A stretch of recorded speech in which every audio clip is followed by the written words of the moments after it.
Bonjour, c'est Quincy Image Agence. Bienvenue à toutes les nouvelles personnes. Merci pour votre fidélité, merci pour vos commentaires, merci pour vos encouragements. Merci d'être ce que vous êtes. Vous êtes précieux pour nous. Aujourd'hui, nous allons répondre à la question: suis-je trop exigeante ou est-ce du désespoir en amour? Oui, suis-je trop exigeante?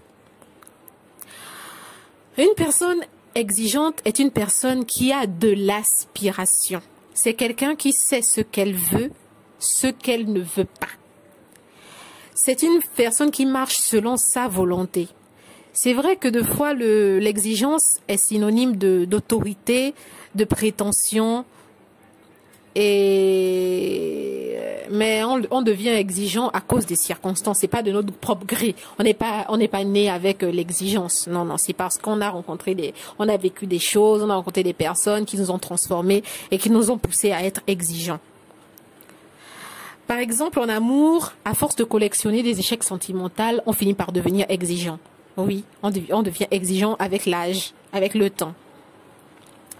La personne exigeante crée sa carapace afin de ne plus tomber dans une histoire qu'elle ne saurait contrôler, au risque de chasser la bonne personne par le caractère glacial et intransigeant. Oui, une personne exigeante est une personne glaciale. C'est une personne qui ne sait pas faire des compromis. Elle a décidé que ce soit comme ça, que ce soit comme ça dans la relation et ce sera comme ça, un point. C'est comme à l'armée, quoi. Une personne exigeante est comme une personne de l'armée. Et cette attitude, mais il faut savoir que cette attitude d'exigence-là, ça répond à un besoin. Ça cache en fait un besoin, ça cache une grosse blessure. Parce que la personne exigeante, en fait, elle est exigeante parce qu'elle veut recevoir ce qu'elle va donner dans la relation. Oui, elle veut être rassurée de la relation. Parce que des fois, on se met en couple avec des personnes, on n'est même pas sûr si ça va aller loin. On sait même déjà dès le début que ça risque de ne pas aller loin, mais on force. Mais la personne exigeante, elle sait que quand elle va rentrer dans la relation, elle va rester avec la personne. Elle ne se met pas en relation pour 2 jours, 2 mois ou 2 semaines. Non, elle se met en relation pour la vie. Ainsi, est-ce que moi, qui fréquente une personne exigeante ou qui aspire à fréquenter une personne exigeante, je pourrais être heureux ou bien rendre heureux cette personne? Oui, on se pose cette question. Et oui, c'est possible. C'est possible d'être avec une personne exigeante et d'être heureux. C'est possible de même amener cette personne exigeante à changer son fusil d'épaule. C'est même possible de transformer une personne exigeante en une personne normale.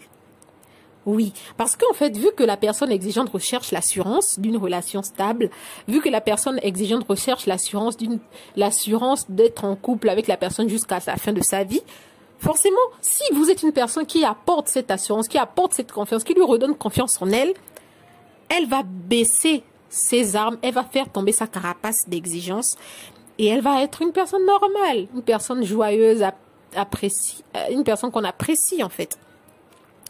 Oui, à force, vu elle aura trouvé la personne qui cadre avec ses envies, ses attentes, forcément, elle va s'ouvrir un peu plus. Elle va avoir un peu plus de confiance, de sécurité. Et forcément, elle va cesser d'être intransigeante. Elle n'aura plus ce manteau de militaire, là. Parce qu'elle saura que la personne qui est en face d'elle ne lui veut que du bien. Parce que les personnes exigeantes, elles veulent en fait être rassurées dans le sens que la personne, elle est l'assurance que la personne qui est à côté d'elle ne lui mentira pas, ne lui trompera pas. C'est pour cela qu'elle est exigeante. En effet, lorsque l'on aime une personne, on persévère. Oui, l'amour, c'est de la persévérance. L'amour ne voit pas les défauts. L'amour est aveugle, comme on dit. Parce que des fois, quand la personne fait des choses bizarres, compliquées, des fois, tu as envie de dire, ah, puis qu'est-ce que je fais avec toi? Je dois te quitter. Mais quand on aime, on supporte. Et l'amour aussi transforme. Oui, l'amour transforme. Donc, toi, qui est dans cette situation d'exigence, ou toi qui vis avec une personne exigeante, ou qui aspire à te mettre avec une personne exigeante, sache que c'est pas impossible. Cette personne est comme toi. C'est pas un robot. Non. Même si elle donne l'attitude que c'est un robot, quelqu'un qui ne tolère pas des trucs. Mais je te dis, cette personne, c'est un être humain comme toi, fait de chair et de sang, qui a un cœur. Donc, ne baisse pas tes bras. Ne baisse pas les bras. Hein? Et puis toi qui te dis, ah oui, c'est parce que je suis trop exigeante, je vais baisser mes standards. Non, non, non, non, non. Si tu as trouvé que cette exigence, en fait, c'est ta meilleure arme de protection, garde-la, mais aie confiance que tu rencontreras une bonne personne qui saura te reconnaître. Parce que derrière le masque de l'exigence, il y a le masque de la passion, il y a le masque de l'amour, de la compassion. Donc, n'aie pas peur, n'aie pas peur. On est tous des êtres humains, on commet des erreurs. Avant de rencontrer la perle, on rencontre d'abord plein de jokers. On rencontre plein de personnes qui nous blessent parce que, au premier abord, leur visage n'était pas un visage de démon. C'était un visage angélique. Mais on a su après avoir vécu la situation. Donc, ne t'inquiète pas. Tu vas y arriver. Celui qui aime s'adapte à autrui, surtout quand cette dernière a beaucoup souffert sentimentalement. Oui, oui, les blessures sentimentales sont des blessures vraiment graves qui ne s'estompent pas facilement. Donc, il faut vraiment beaucoup de temps. Toi qui es une personne exigeante, faut que tu retrouves confiance en toi parce que je sais que tu es exigeante comme ça parce que des fois tu as perdu confiance en toi, mais relève-toi. Retrouve la confiance que tu as en toi. L'amour, ce n'est pas une prison.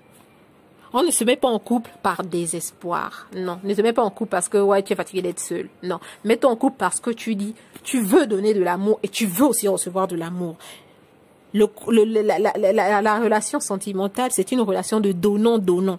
On donne et on reçoit. Si tu veux de l'amour, donne de l'amour. Si tu veux de la passion, donne de la passion. Si tu veux de la compréhension, donne de la compréhension. Voilà, c'était Quinty Image Agence. Merci à tous de commenter cette vidéo et n'hésitez pas à laisser vos avis et éventuellement donner des sujets sur lesquels vous voulez qu'on parle. Bonne journée.